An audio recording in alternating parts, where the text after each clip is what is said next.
So you're thinking about moving to Fort Worth, Texas? Well, in this video, we're going to be taking a look at 3 of the best neighborhoods near downtown. And if you stick around to the very end, we're going to give you our pick as far as a hidden gem goes. And if this is your first time to the channel, go ahead and subscribe. And if you want to be the first to know what's happening in the Texas real estate market, go ahead and hit that bell.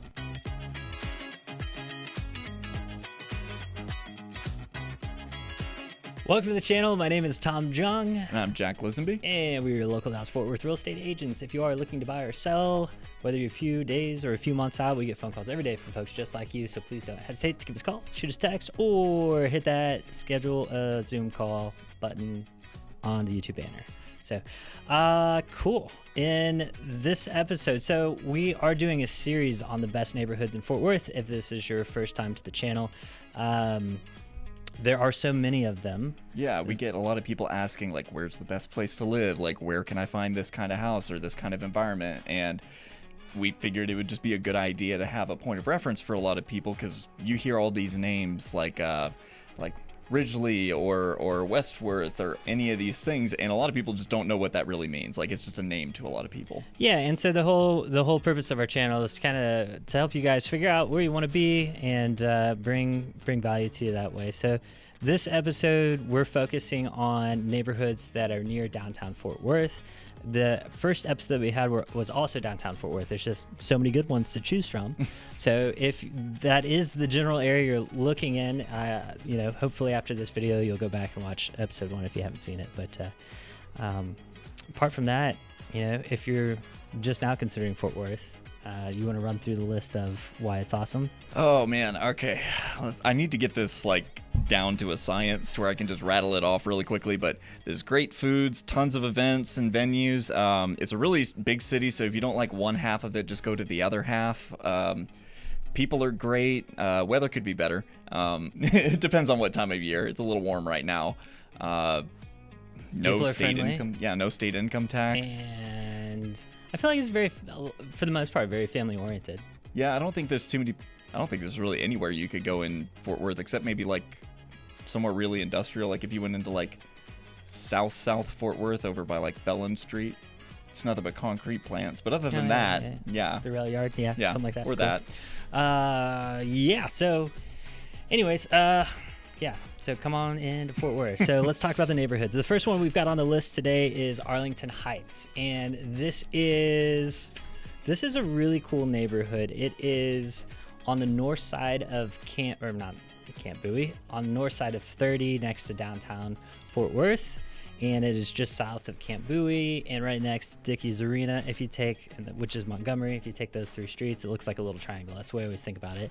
And contrary to popular belief, Arlington Heights is not in Arlington. So yeah, it's always very confusing. Oddly enough, smack dab in the center of Fort Worth. So yeah, Arlington Heights in Fort Worth. And so big draw to this area, well, I guess there's a couple. Number one is its proximity to downtown because it is super close. The Dickies Arena is another big reason why a lot of folks are moving there. It's a lot of, I've worked with a lot of young professionals that like to be in the area for that reason, just because there's so much stuff to do around there that it's going to be a short Uber ride or some of these things you can walk to. And it's also very interesting as far as the housing choices. So it's originally, I think a lot of these homes were built in the early 1900s. It's a bungalow neighborhood, but over time, some of them have been knocked down as they became dilapidated. And so you've got townhomes that have gone up. You've got newer homes that have been built, all that kind of stuff. So you see a little bit of everything. But as far as schools go, there's always a big question. Young professionals, they start having kids. Is this going to be a good place?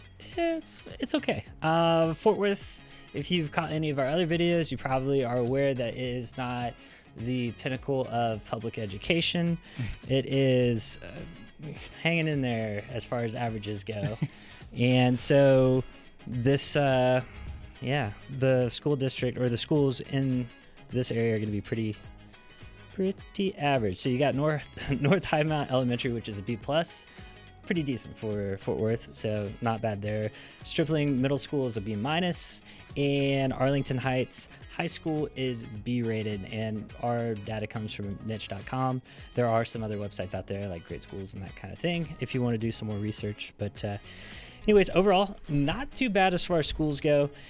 And let's see here, what else? Okay, houses. So houses in this area. So typically, like I said, there's a little bit of everything, but a lot of these homes are going to be smaller that were built earlier on, and then over time you've had people build on, so you do have larger homes.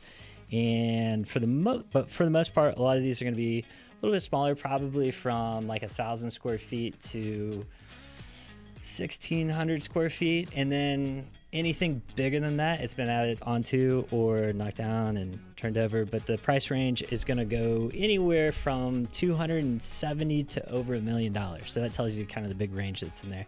At $270, you're going to be looking at a smaller house closer to I-30. So and it's probably going to be a stick frame. So the downside to being on this side of the neighborhood is you're going to have a little bit of noise from the highway, depending on how close you are to it. And then you'll also see, bricked homes that have been built. A lot of times these are going to be closer to Camp Bowie. These are really like the nicer homes back in the day. And then also you've got the new townhomes. So the townhomes are usually going to be around 2,200 to 2,600 square feet. And they're going to range from probably 500,000 to 600,000. And what's really cool about some of these is they've got rooftops on them, so you can actually see downtown from the rooftop, which makes for a cool hangout spot when it's not 107 degrees out. Which, hey, throw a hot tub up there, and it's great for winter, I was gonna say, that sounds like a plan. So, but yeah, that pretty much sums it up for Arlington Heights. It's just a great location. There's a lot of stuff you can walk to, but it's not, I wouldn't consider it a walkable neighborhood. There's not really a grocery store that you can walk to, or some of the essentials, but depending on where you live, you can walk to some of the shops on Camp Bowie, maybe a brewery or two, and maybe a restaurant. I think Kincaid's is right along there somewhere. Yeah. I was going to say, we got a couple of friends that live over in that area, and they all love it. Like, it's a great community. Everyone's super nice to each other. I don't remember if you mentioned this, but, like, it's one of those communities where, like, neighbors actually still talk. Yes, yeah. You'll see people walking, they'll walk the dogs, they talk to each other, they have block parties. So it's like, that's becoming a rarity. Yeah, it is, yeah. And it's nice that this is one of those neighborhoods where you find that kind of community, which is nice. Yeah, and actually another community that's much like that is Fairmount, and that's going to be the next one on our list. If you head south of downtown by about 10 minutes and head west, just west of Hemphill Street is a little district called Fairmount, and it's a historical district, and you can tell as soon as you get there because all the houses look very much alike, and I don't mean that in a bad way. Like, they all kept the same architecture because they started building these back in like the 1910s, and almost the entire area was wrapped up by the 1930s. So these are also bungalow style houses, a little on the smaller side, 1,000 square feet. I think some of the larger ones are like 1,900 square feet if you get one of the 2-story ones. But these are, a lot of them are brick sided. A lot of them still have the old shiplap wood siding as well, but it's all very well maintained. So these guys, they love living, like, Fairmount is like, I don't want to say a cult, but like the people who live there love Fairmount. One of my girl's friends, she used to live in Fairmount on one of the streets, and we went and saw her house whenever we were filming there and getting all the B-roll footage, but it still looks beautiful. Like, the house is over 100 years old. It's well taken care of. The paint looks new. Like, the people care about the houses here, and they care about their yards. And it really shows because it's such a mature neighborhood with these huge trees, and it's very well located too. So if you actually look at Fairmount on a map, it's right next to like the medical district. So you've got all kinds of restaurants and shops. You've got obviously you've got all the hospitals and things like that. It's a huge draw for people who are living and working in that area. So we see a lot of traveling nurses and medical professionals end up living in that area. But like I said, very well maintained, slightly smaller lots. You won't find much over maybe a fifth of an acre, honestly. But considering the size of the house and the footprint of these houses, that quarter acre less is going to feel very large. I think my house is sitting on just shy of a quarter acre, and I've got a similar style floor plan. It's a huge backyard, huge front yard. It's really a non-issue. Now that you mentioned that, it's rare that you see a swimming pool in that neighborhood for that reason. I don't think I've ever seen a swimming pool I've there. seen one, and it was like the entire backyard was the swimming pool. Oh yeah, I bet. Yeah, unless somebody's gone and they somehow bought the lot next to them, and now they have 2 lots. But yeah, but no, I mean it's a beautiful community, and honestly, it keeps the historic feel of the time period in a very good way. But the schools over there, again, they suffer from the same issue that most Fort Worth schools do. But we've got Daggett Elementary School, that's a C-rated according to niche.com. Daggett Middle School is C-rated, and Arlington Heights is actually going to be your high school, and that's actually B-rated. That being said, if you don't love the schools that you got stuck with, there are some options. We do have Daggett Montessori School, which is like it's a type of private school essentially, and they are B-rated, and they have grades 1 through 5, I believe, or 6, one of the two. But they're basically an elementary school. And then you've also got Angel Montessori School, but they're not rated as of today on niche.com. They're a newer school. So if you don't like the public school system, you do have options living in that area. Yeah, and fun fact, this is the U.S.'s largest bungalow neighborhood.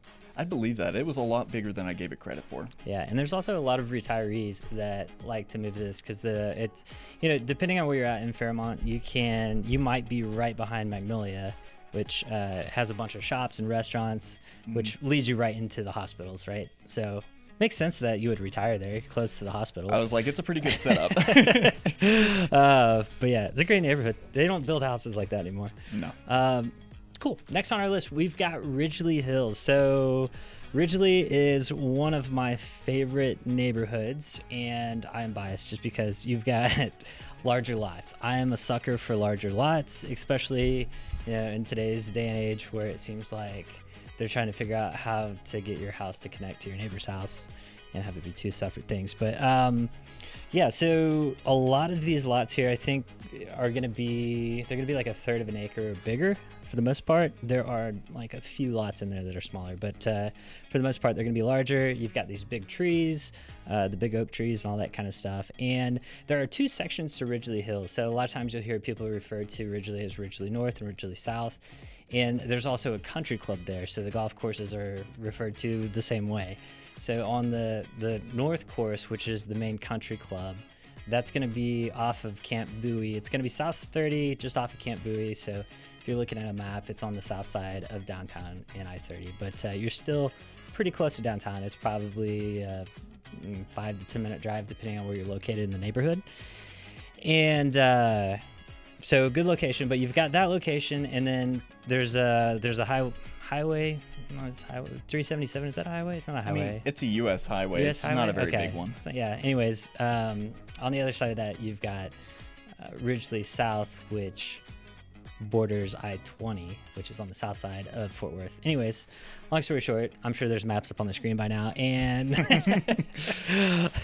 Thank you, Neil. Yeah, it's a decent location, and most of these homes were built in the 50s and also the 70s. I'm not sure what happened in the 60s, but for the most part, you've got 2 eras that a lot of these homes were built. Now, there's also, of course, just like any older neighborhood, at some point, some of these houses get knocked down, and you do have some newer ones in the neighborhood. And there's also like 1 or 2 streets that have primarily newer houses, and I'm not sure how that happened. I don't know the history of it, but I randomly I was driving through there the other day, and I was like, wow, these are, I don't know, probably 80s or 90s. Mm-hmm. So a couple of things about Ridglea. So they have a country club, and you do not have to be a member of the country club, or by buying a house, you're not a member of the country club. 2 separate things.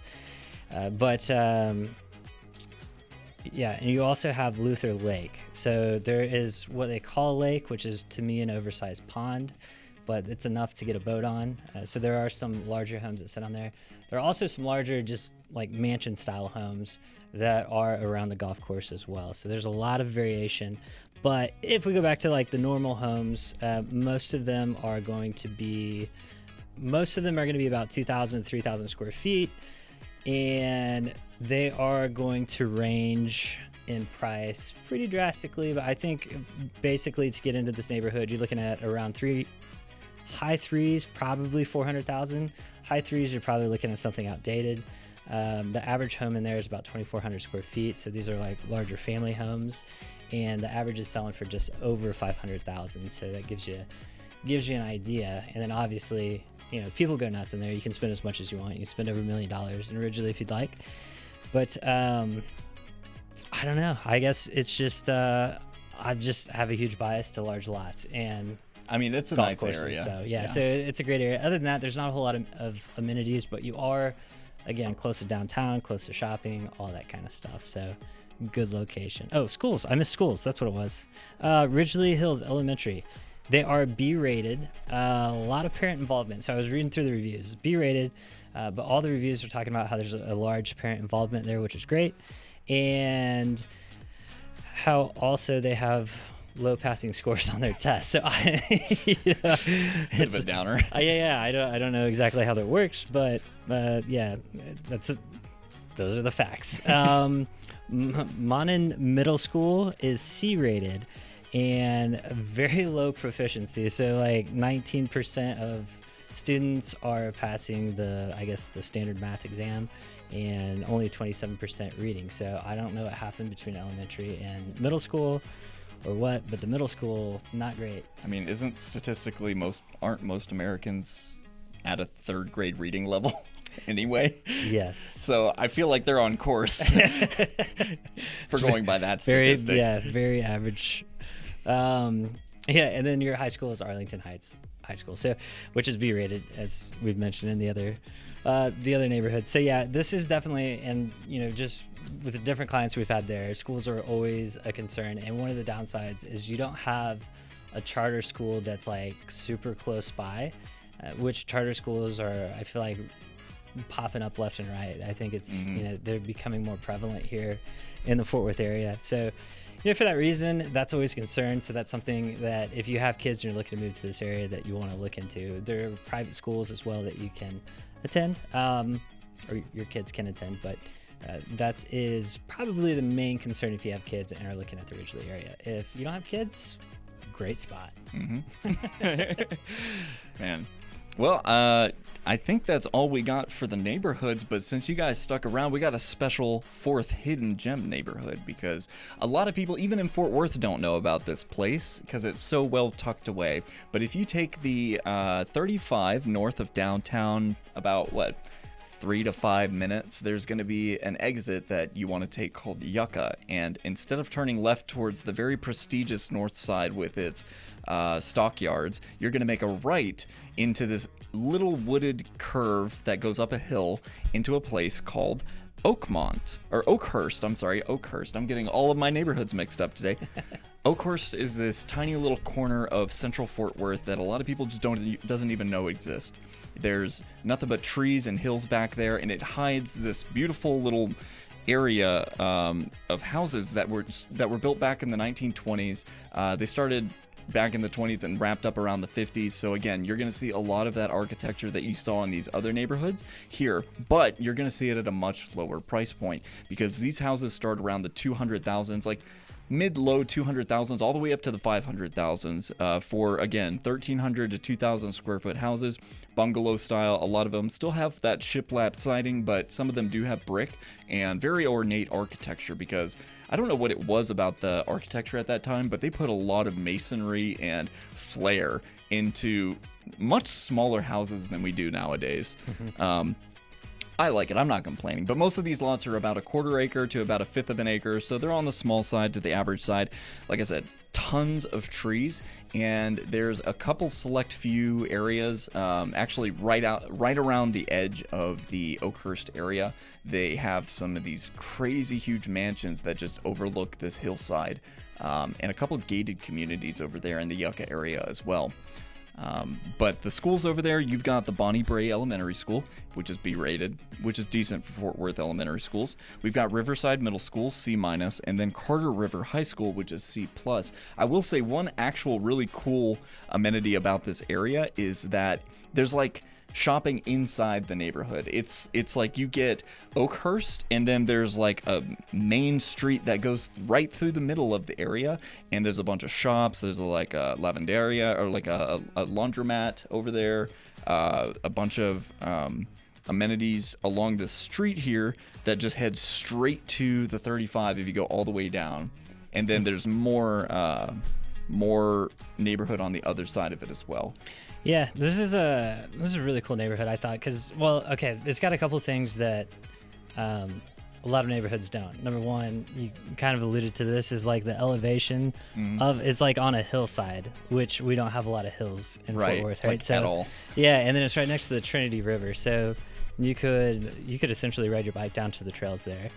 And the other thing, you also hit on this a little bit, I feel like this is one of those neighborhoods, and every once in a while you see them, where there's not a high turnover rate, and it's so small that prices lag behind everything else. I feel like it's a very ancestral community. Like, I mean that in the way, like, hey, this was your father's house, and you're going to get this house whenever, you know, he gets too old, kind of thing. Right. Because I feel like a lot of the people who've been living there have been there for a while. Like you said, super low turnover rate. Yeah, and so for that reason, you know, a lot of times it's a good value.